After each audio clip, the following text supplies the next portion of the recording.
Toleransi antar umat beragama diperlihatkan Persekutuan Kaum Bapak dari Jemaat Gereja Sion Klabala Sorong.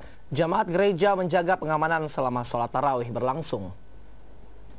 Pengamanan jemaat gereja ini merupakan bentuk rasa kepedulian kepada umat muslim yang sedang menjalankan salat tarawih di bulan Ramadan.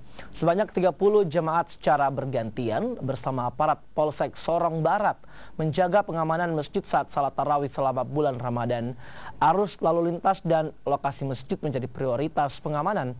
Aksi ini pun mendapat tanggapan positif dari kaum muslimin yang melakukan sholat tarawih. Melaksanakan program ini dalam rangka untuk memberikan kenyamanan dan keamanan untuk saudara-saudara kita yang saat ini sedang melakukan ibadah puasa, supaya mereka ada rasa kenyamanan. Saudara